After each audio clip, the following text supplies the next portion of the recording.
Hey guys, Scott here with Android Guys, and I wanted to show you the latest tablet that we have in the office, I suppose. It's the ZTE Optik. Let's see if we get that. Optik. And it's from Sprint. Of course, the brand is ZTE. Not your typical Android tablet in terms of price, brand name, and what we're used to seeing. Real quick, before we take a look at the device, it's available from Sprint for $99 with a 2-year agreement, so considerably lower price than what we're used to seeing with carriers and contracts with their tablets. The specifications on this, the hardware, we have 7-inch display with a 1280 by 800 resolution, 1.25 gigahertz processor, 16 gigs of RAM, 16 gigs of external storage, not RAM.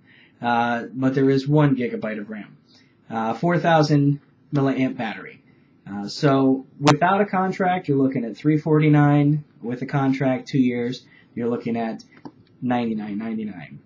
A couple of the key features about this thing: it is a 3G tablet. It is not 4G, so it's not going to be something that works on WiMAX or Sprint's new LTE network as they're building that out. This does run Android 3.2 Honeycomb. There's no indication yet as to when exactly we will see ice cream sandwich, but we may ultimately see that here in the next couple of months, or maybe by the time you've watched this video.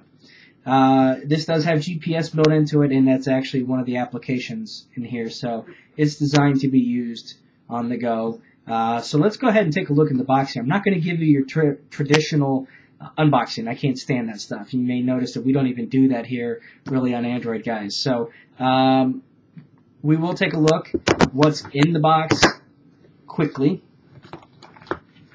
Of course, we have the tablet. We'll come back to that. Charger, USB, plug it in.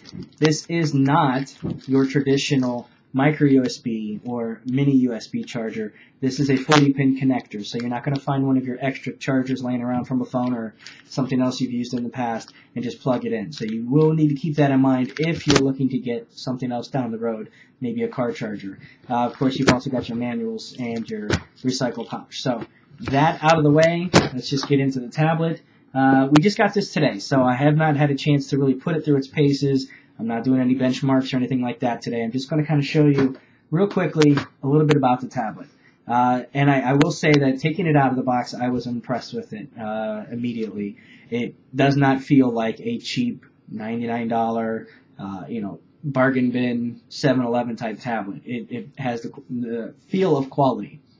So looking at the device, you'll see it's a 7-inch display. And for reference, I will compare this to a Kindle Fire. You'll see that pretty similar size there.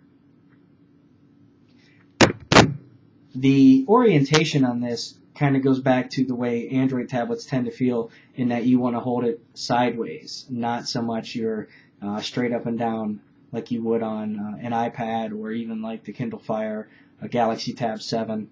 The little sticker that comes with it here does kind of, lend to that, but once you get past that and get into playing with it, you'll see that you naturally want to hold it this way. First, you'll see that there's rubber.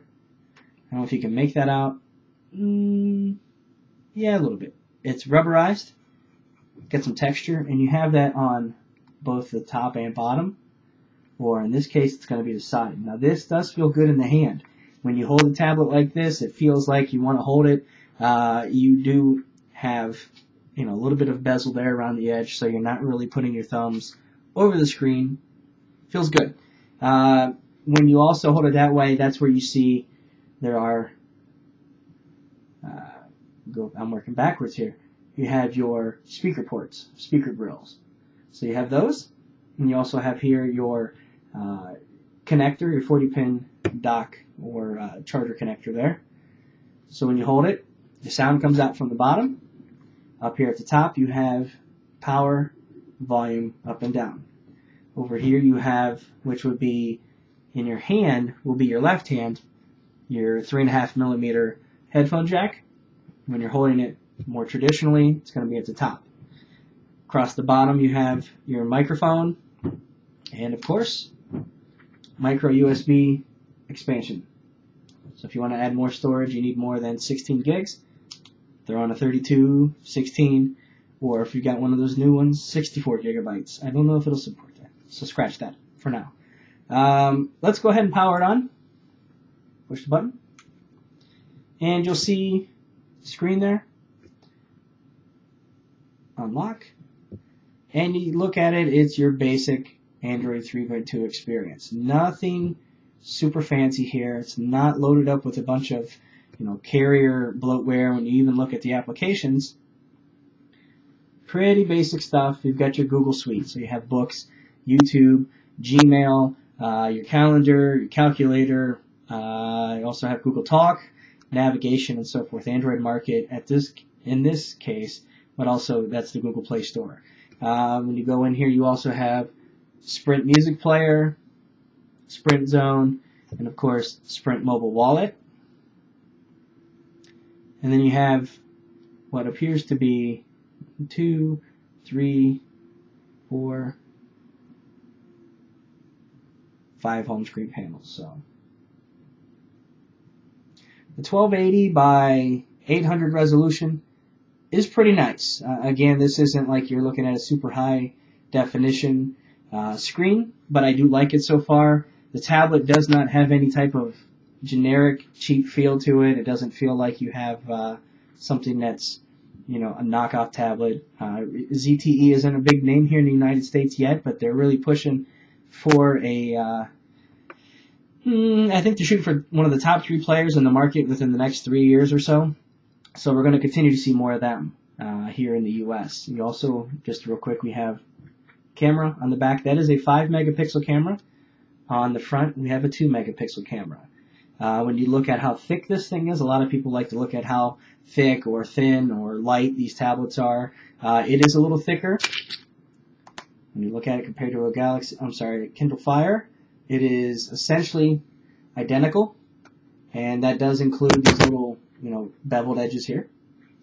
It feels about the same weight, so if you've held one of those or a 7-inch tablet, the original Galaxy Tab, it's going to kind of feel like that in your hand. But it does have some nice, contour to it. The color is nice. The look and feel of it.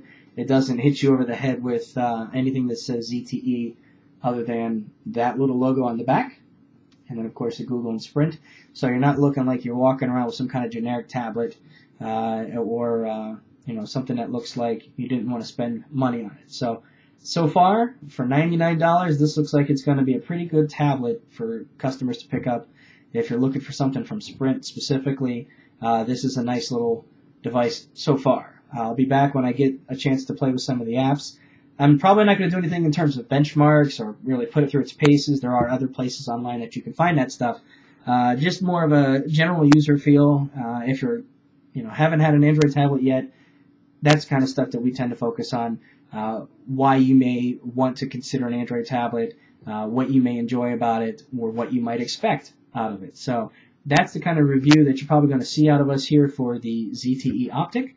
And we'll be back with more. Of course, subscribe to us here on YouTube if you haven't had a chance. YouTube.com/AndroidGuys. Be sure to check out our website. Look for the podcast or listen for the podcast. Facebook and Twitter. You can find us all over the place. So again, I'm Scott Webster, and this is the ZTE Optik for Android Guys. Have a good day.